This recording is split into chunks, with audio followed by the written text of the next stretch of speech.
I ditched the family trip for my own adventure. Now they're furious. The boarding announcement echoes through Terminal 3, but I'm not listening to the one calling for Flight 447 to Orlando, the Disney vacation my family expects me on. Instead, I clutch my real boarding pass, the one hidden in my jacket pocket, for Flight 892 to Barcelona. My hands shake as I watch my parents, my sister Emma, her husband Jason, and their twin boys Lucas and Nathan gather around Gate 12, completely unaware that their built-in babysitter just walked away. Maya! Emma's voice cuts through the airport noise. Where are you going? We're boarding in 15 minutes.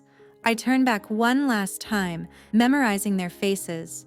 The way Mom nervously adjusts her purse strap, how Dad checks his watch for the 100th time, how Emma stands with her hands on her hips, expecting immediate compliance. 28 years of this.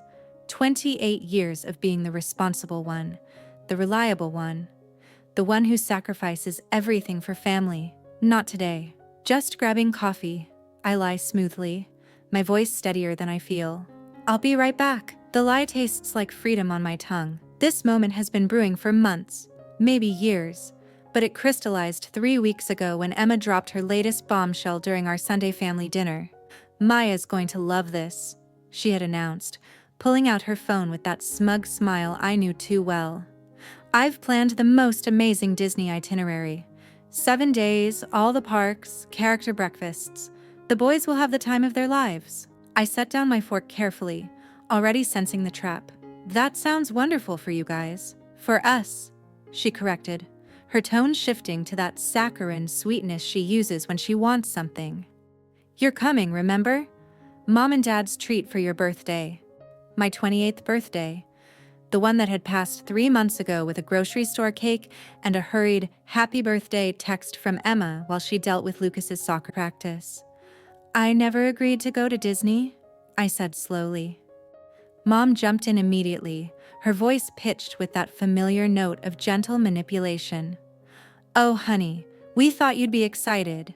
The boys have been asking for Aunt Maya constantly. Of course they had. Because who else would chase them around theme parks while their parents enjoyed romantic dinners and spa treatments? I already have plans for my vacation days, I continued, thinking of the Barcelona guidebook hidden under my bed, the Spanish phrases I'd been practicing, the small apartment I'd secretly booked overlooking the Mediterranean. Emma's face hardened. What plans? You never go anywhere. The accusation hung in the air like smoke. True, I never went anywhere, because every vacation day, every weekend, every moment of free time was commandeered by family obligations. Emma's anniversary needs planning, the boys need babysitting, Mom needs help with Dad's surprise party, someone has to drive Grandma to her appointments. I'm going to Spain, I said quietly. The silence that followed was deafening. Dad cleared his throat first. Spain. Maya, that's very sudden. Not sudden. I've been planning it since January. Emma's laugh was sharp, brittle. Planning it? With what money? You can barely afford your rent. The cruelty landed exactly where she intended. It was true. My teacher's salary stretched thin, especially after helping with family emergencies. Emma's car repair last year, Mom's medical bills the year before, Dad's business loan that I co-signed and somehow ended up paying. I've been saving, I said, which was also true. 15 months of skipped lunches, canceled subscriptions, and shifts at the tutoring center every weekend. This is ridiculous, Emma snapped. We've already paid for your ticket. The hotel room has 2 beds specifically so you can stay with the boys. There it was, the truth finally spoken aloud. Not a birthday gift, a work arrangement, a week of unpaid childcare disguised as family bonding.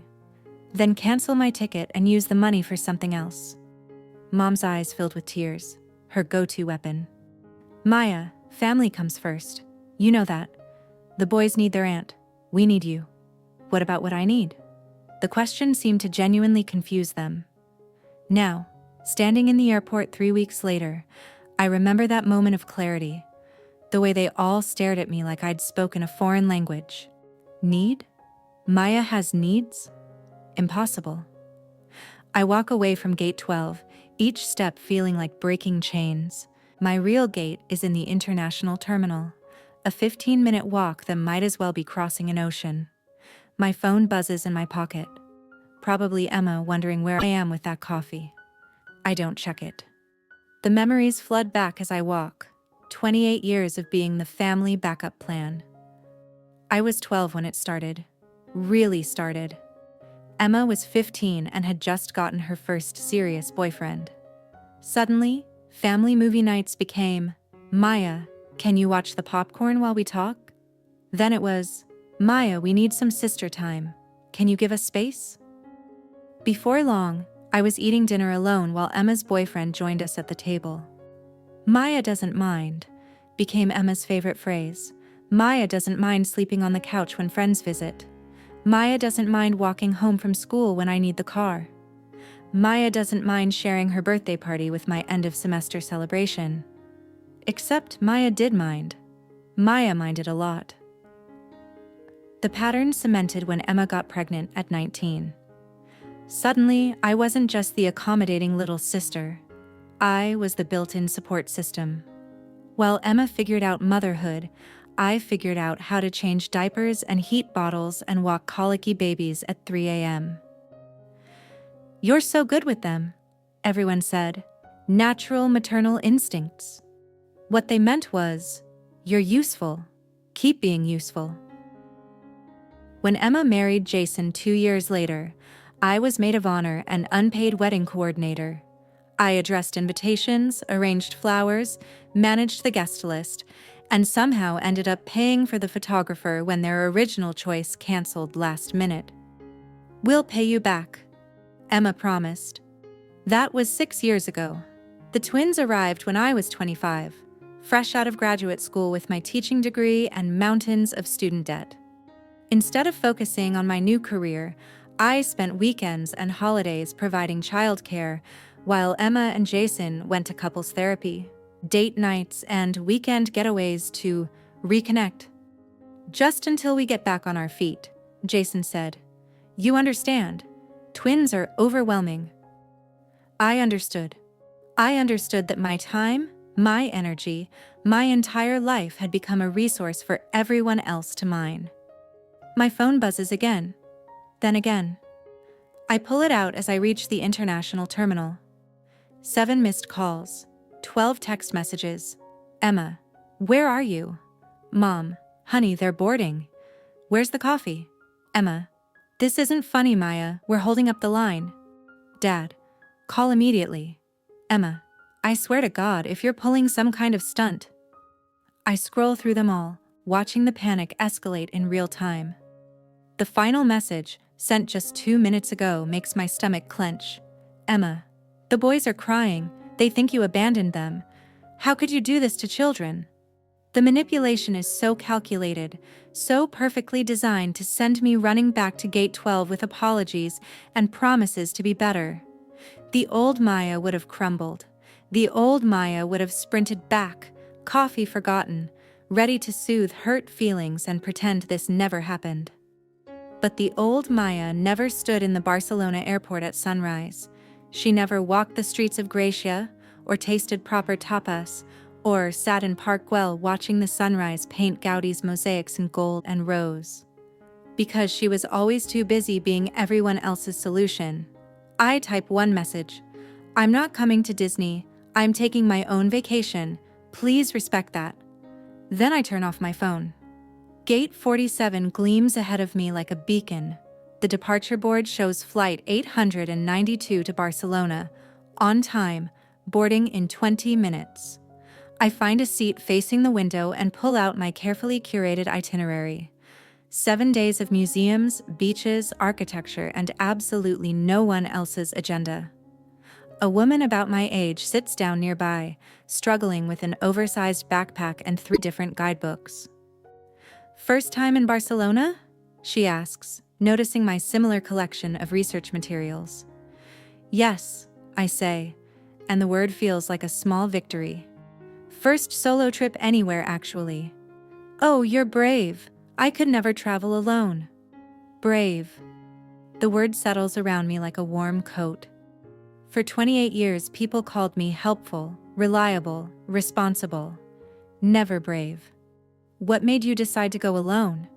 She continues. I consider the question seriously. What made me book that ticket in the dark of night after another family emergency drained my weekend? What made me research Spanish phrases instead of Disney ride wait times? What made me walk away from gate 12? I got tired of being invisible, I say finally. She nods like she understands perfectly. Boarding begins 15 minutes later. As I hand over my passport and boarding pass, the gate agent smiles. Window or aisle? Window, I say immediately. I want to see everything. I settle into seat 14A and watch the ground crew prepare our plane. Other passengers file past, couples discussing dinner plans, business travelers already buried in laptops, families corralling excited children. A year ago, I would have been part of that last group, managing Lucas and Nathan while Emma and Jason enjoyed the peaceful adult section of the plane. My phone, still turned off, weighs heavy in my bag. I imagine the messages accumulating like storm clouds. The family group chat probably exploding with theories and blame. But that weather system exists in a different world now. As we taxi toward the runway, I think about the conversation that finally broke me.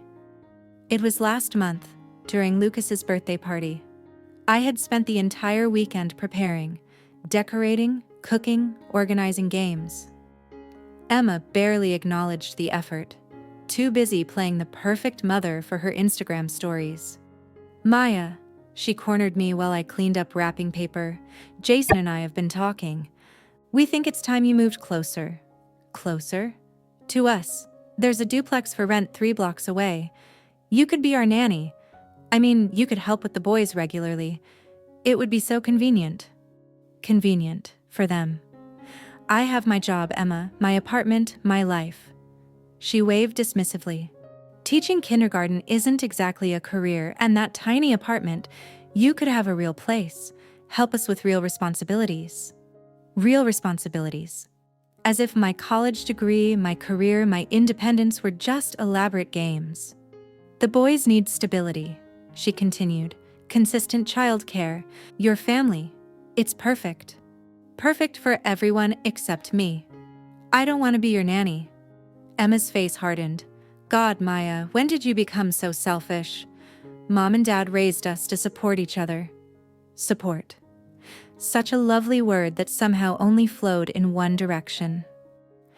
That night, I sat in my tiny apartment, the one Emma dismissed so easily, and realized I couldn't remember the last time someone asked what I wanted, what I dreamed about, what would make me happy. The plane lifts off, and Chicago shrinks below us. Somewhere down there, my family is probably boarding their Disney flight, dealing with disappointed children and reshuffling their careful plans. Part of me, the part trained from birth to manage everyone else's emotions, feels guilty. But a larger part feels something I haven't experienced in years, excitement about my own future. 7 hours later, I'm walking through Barcelona El Prat Airport, following signs in Spanish and English, my Spanish phrasebook clutched in my free hand. The air smells different here, sea salt and possibility. My hotel is a small boutique place in the Gothic Quarter, chosen specifically because Emma would hate it. No pool for children, no kids menu, no family-friendly amenities. Just old stone walls, narrow staircases, and a view of medieval streets that have seen centuries of stories. I drop my bag and stand at the window, looking down at couples sharing tapas at sidewalk cafes, groups of friends laughing over wine, solo travelers like me consulting maps and guidebooks. All of them living their own stories instead of supporting characters in someone else's narrative. My phone, still turned off, calls to me from the depths of my purse. Surely the messages have reached triple digits by now. The guilt trips, the anger. the attempts to make me responsible for everyone else's ruined vacation. But Barcelona doesn't know I'm the family disappointment. The Gothic Quarter doesn't care that I abandoned my post as designated babysitter. The Mediterranean Sea won't judge me for choosing myself for once. I unpack slowly, hanging up clothes I bought specifically for this trip. Bright colors Emma always said washed me out. Styles she claimed were too young for me. In the mirror, wearing a coral dress that brings out the warmth in my brown skin, I look like someone I barely recognize. Someone who might have adventures. Someone who might fall in love with a city. Someone who might discover what she actually wants from life. The first 3 days pass in a blur of Gaudi architecture and late-night tapas tours. I join a group of international travelers, a German woman escaping her corporate job, an Australian man photographing street art, a French couple celebrating their anniversary. We wander through Parc Güell and La Boqueria Market, and no one asks me to carry their bags or watch their belongings or sacrifice my plans for their convenience. On my 4th day, sitting in a cafe near the Picasso Museum, I finally turn on my phone. 47 missed calls, 112 text messages, 17 voicemails. The messages follow a predictable pattern: confusion, annoyance, anger, guilt, manipulation, more anger, attempts at reasoning, and finally, threats. Emma, Mom's been crying for 2 days. I hope you're happy. Mom, your father's blood pressure is through the roof. We're so worried. Emma, the boys keep asking why Aunt Maya doesn't love them anymore. Dad, this is incredibly immature, Maya. Come home immediately. Emma, Jason had to take time off work to help with the kids. You've cost us money. Mom, please call. We can work this out. Emma, don't bother coming to Christmas if this is how you treat family. And the final message, sent just 6 hours ago. Emma, fine, stay in Spain, but don't expect us to be here when you get back. The threat that should terrify me instead feels like liberation. I delete every message without responding and turn the phone off again. That evening, I sit at a rooftop restaurant watching the sunset paint the city in shades of gold and rose. The server, a young woman about my age, brings me a glass of cava and asks in accented English, "Celebrating?" "My independence," I say, surprising myself with the honesty. She grins. "Best celebration there is." As the sun sets over Barcelona, I think about Emma's final message. The assumption that I'd come crawling back, apologetic and grateful for their forgiveness. The certainty that their absence would be punishment enough to break me. They're wrong. For the first time in 28 years, I'm exactly where I want to be. My phone stays off for the rest of the trip. I explore Montjuic, get lost in the narrow streets of Elborn, spend an entire afternoon in the Thyssen-Bornemisza Museum. I eat dinner alone at restaurants I chose, sleep late without anyone demanding my attention, and make decisions based solely on my own interests. On my last day, I sit on Barceloneta Beach, watching the Mediterranean stretch endlessly toward the horizon. Other beachgoers splash in the waves, build sandcastles, read books in the sun. Families, couples, solo travelers, all just living their lives without apology. A little girl, maybe 6 years old, approaches with a bucket of shells. "Pretty," she says in careful English, showing me her collection. "Beautiful," I agree, examining each shell with the attention it deserves. Her mother approaches, apologizing in Spanish-accented English. "I'm sorry, she's very social." "No problem at all, she's lovely." "You have children?" The question I've been asked 1,000 times, usually followed by, "When are you going to start a family?" Or, "You'd be such a good mother." "No," I say simply, "I'm here by myself." The woman's expression shifts to something like admiration. "How wonderful. I dream of traveling alone someday." "Why don't you?" She gestures toward her daughter, then seems to catch herself. "Maybe when she's older." I nod, understanding. But I also understand something else now. that waiting for someday often means waiting forever. The flight home feels different from the one that brought me here. I'm the same person, technically, but something fundamental has shifted. I wear my Barcelona experiences like invisible armor, protection against the storm I know is waiting. Chicago's skyline emerges through the airplane window, familiar and somehow smaller than I remembered. I've been gone 8 days. 8 days that felt like a lifetime and a blink simultaneously. At baggage claim, reality settles around me like cold air. I have to go home to my apartment, return to my job, face my family's fury. The magical suspension of real life is ending. But as I wait for my suitcase, I realize something crucial. I'm not the same person who left Chicago 8 days ago. That woman was trained to absorb everyone else's emotions, to sacrifice her own needs for family peace.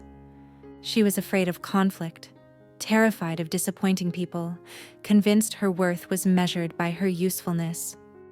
This woman, the one who navigated Barcelona's metro system alone, who struck up conversations with strangers, who made decisions based on her own desires, she might handle things differently. My apartment feels smaller when I return, but also more mine. I unpack slowly, hanging up the coral dress, arranging my photos from Barcelona on the dresser. The small flamenco dancer figurine I bought at La Boqueria goes on my nightstand, a daily reminder that I'm capable of choosing beauty for myself. I turn on my phone. 23 new messages, but fewer than I expected. The tone has shifted from panic to cold anger. Emma: well played, Maya. You got the attention you wanted. Mom: your sister had to hire emergency childcare. Very expensive. Emma: the boys had a terrible time without you. I hope it was worth it. Dad: we need to discuss your behavior when you're ready to act like an adult. Emma: don't expect us to pretend this didn't happen. I read them all, waiting for the familiar wave of guilt and shame to crash over me. Instead, I feel something else entirely. Clarity. They're not angry because they missed me. They're angry because their system broke down. Their reliable solution to childcare, emotional labor, and general inconvenience disappeared, and they had to actually parent their own children for a week. The realization is both heartbreaking and liberating. I don't respond to the messages. Instead, I call my friend Jessica, who's been trying to get me to join her book club for months. Maya, how was Spain? I want to hear everything. It was incredible, I say, and mean it. And yes, I'd love to join book club. Really? That's wonderful. We meet Thursday nights. Thursday works perfectly. After we hang up, I make another call to the community college, inquiring about their evening Spanish classes. Then another to a hiking group I found online. Then another to a volunteer organization that teaches adult literacy. By the time I finish, my calendar has more activities scheduled than it's had in years, all of them chosen by me, for me, based on my interests and desires. The confrontation comes 3 days later. The knock on my door is sharp, authoritative. Through the peephole, I see all of them. Mom, Dad, Emma, Jason, even the boys, looking confused and slightly scared. A full family intervention. I take a deep breath, straightening my shoulders. The coral dress gives me confidence. I open the door, but don't invite them in. We need to talk, Emma announces, pushing past me into my apartment. The others follow, filling my small living space with tension and unspoken demands. The boys immediately gravitate toward my TV, while the adults arrange themselves like a tribunal. Sit down, Maya, Dad says in his stern voice, the one that used to send me scrambling to comply. I'm fine standing. Mom's eyes are red-rimmed, her usual weapon of emotional manipulation. Do you have any idea what you put us through? I sent a text explaining where I was going.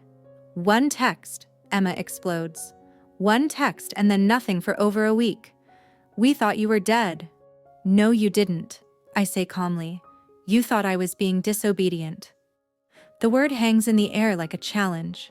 Jason clears his throat. Maya, we understand you wanted a vacation, but there were better ways to handle this. What ways? The question seems to stump them. You could have asked, Mom says finally. Asked for what? Permission to live my own life? Asked us to reschedule Disney, Emma snaps. We could have worked something out. Like what? Another family vacation where I provide free childcare while everyone else relaxes? That's not, Emma starts, then stops. That's exactly what it was, I continue. Just like every other family gathering, every holiday, every celebration. I show up, I manage your children, I sacrifice my plans, and everyone else enjoys their lives. Dad's face reddens. Maya, that's enough. You're being dramatic. Am I? When was the last time any of you asked what I wanted? When was the last time my needs were considered in any family decision? Silence. I'll wait, I say. More silence. Lucas, Emma's 6-year-old, looks up from the TV. Aunt Maya, why didn't you come with us? Mickey Mouse was sad you weren't there. The manipulation through a child's innocent question is breathtaking. I went on my own adventure, buddy, I tell him gently. Sometimes grown-ups need to do things by themselves. But we needed you, Nathan, his twin brother, adds. Did you? Or did your parents need a babysitter? Emma gasps. How dare you? How dare I what? Tell the truth. I walk to my dresser and pick up one of my Barcelona photos. Me standing in front of the Sagrada Familia, smiling genuinely for the first time in recent memory. Look at this picture, I say, showing it to them. Really look at it. Do you see someone who needed to be at Disney World managing your children? Or do you see someone who finally found herself? Mom studies the photo, her expression unreadable. You look different. I look happy. You can be happy with family, she says, but her voice lacks conviction. Can I? When have I ever been allowed to just be happy without managing someone else's needs first? The question lingers in the room like smoke. Emma tries a different approach, her voice softening into false reasonableness. Maya, we love you. You're an important part of our family, but you have responsibilities. To who? I'm not married, I don't have children, my only responsibility is to myself. That's incredibly selfish, Jason says. Is it? Or is expecting me to sacrifice my entire life for your convenience selfish? Dad stands up, clearly done with what he sees as insubordination. Maya, this stops now. You will apologize to your sister and make this right. The old Maya would have crumbled under his authoritative tone. This Maya has spent 8 days discovering her own strength. No, the word is quiet but final. Excuse me? Dad's eyebrows shoot up. I said no, I won't apologize for taking a vacation. I won't apologize for choosing myself. And I won't pretend that this family's dynamic is healthy or fair. Emma's face crumples into tears.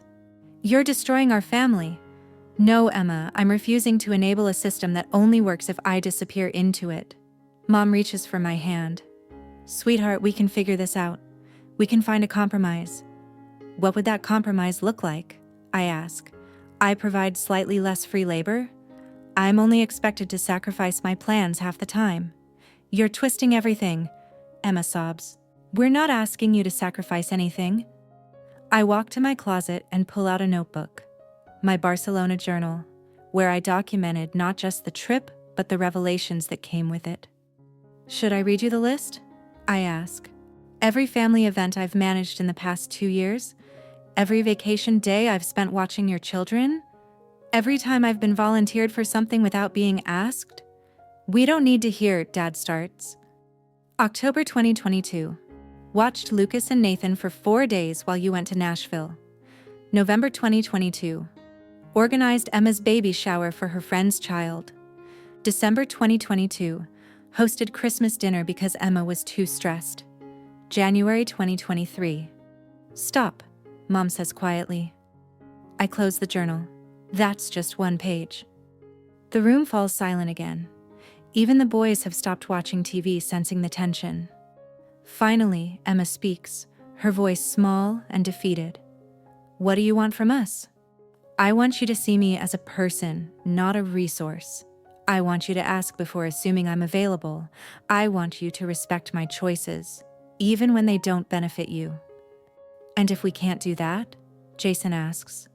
The question surprises me with its honesty. Then we'll have a very different relationship than we do now. You'd choose strangers over family? Emma's voice rises again. I'd choose myself over being invisible. Mom looks around my apartment, taking in the Barcelona photos, the Spanish guidebooks, the evidence of a life lived independently. You seem settled, she says finally. I am. Good, she says, and I think she might actually mean it. Emma stands abruptly. This is ridiculous. Come on, boys, let's go. Lucas and Nathan hug me goodbye, their affection uncomplicated by adult drama. Jason nods politely, clearly eager to escape the tension. Dad pauses at the door. Maya, I hope you know what you're doing. For the first time in my life, I do. After they leave, I sink onto my couch, emotionally drained but strangely peaceful. The confrontation I dreaded for weeks is over, and the world hasn't ended. My phone rings an hour later. Mom. Hi, sweetheart. I wanted to talk without everyone else around. Okay. That photo, the one from Barcelona. I haven't seen you smile like that since you were little. I close my eyes, remembering that smile, remembering the feeling of absolute freedom that captured it. I was happy, Mom. I can see that. A pause. Maya, I need to ask you something, and I want you to be honest. Okay. Have we taken advantage of you? The question hangs between us, loaded with years of unexamined dynamics. Yes, I say simply. I thought so. Her voice is thick with something that might be regret. Your father and I, we always said you were so independent, so capable. We told ourselves you didn't need as much attention as Emma. I needed different attention. Yes, I think you did. Another pause. What can we do now? The question surprises me. I expected defensiveness, manipulation, anything but genuine curiosity about repair. Start seeing me as your daughter, not Emma's support system. We can try to do that. That's all I'm asking for. After we hang up, I make myself a cup of tea and sit by the window, watching Chicago's evening unfold below me. Somewhere out there, Emma is probably ranting to Jason about my selfishness. Dad is probably grumbling about modern young people and their lack of family loyalty. But Mom might be looking at old photo albums, noticing which child got frames on the wall and which child got pushed to the hallway. She might be remembering birthday parties where one daughter got celebrations and the other got responsibilities. Change starts with one person seeing clearly. 6 months later, I'm teaching my kindergarten class about family diversity when my phone buzzes with a text from Emma. Jason's parents are visiting next weekend. Could you possibly watch the boys Saturday afternoon? We'll pay your usual rate. I stare at the message, specifically at the words possibly, and pay your usual rate. Not a demand disguised as a favor, not an assumption of my availability, an actual request with actual compensation. I text back, I have Spanish class until 3, but I could do 4, 7 p.m., $15/hour. Her response comes immediately. Perfect. Thank you so much. Small victories taste the sweetest. That evening, I video call my friend Sofia from Barcelona.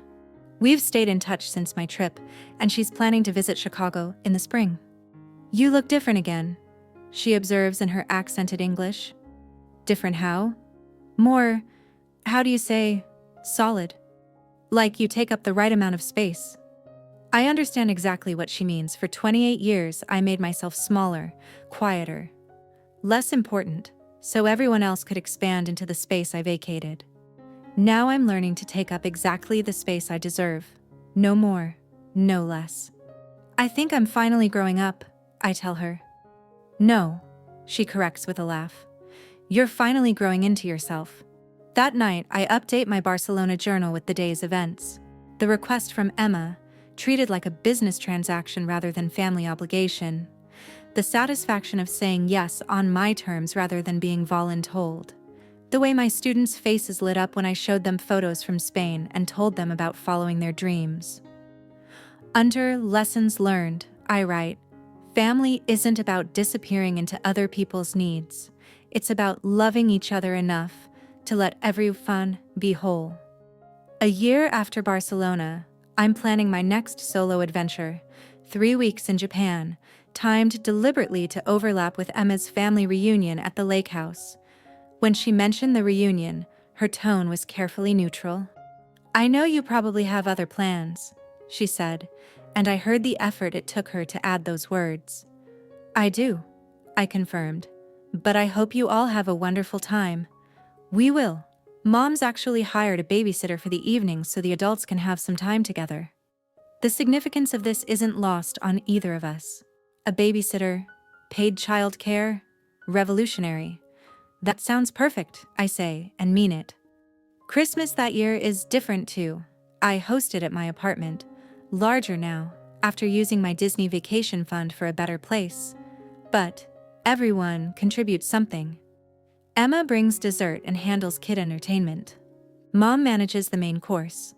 Dad sets up tables and chairs. I provide space and coordinate timing, but I'm not the default solution to every problem that arises. When Lucas spills juice on the carpet, Emma cleans it up instead of looking expectantly at me. When Nathan has a meltdown about sharing toys, Jason handles the discipline. When the kitchen gets crowded during meal prep, I retreat to the living room with my wine instead of rushing to fix everything. "This is nice," Mom observes, finding me reading on the couch while chaos unfolds around me. "What is?"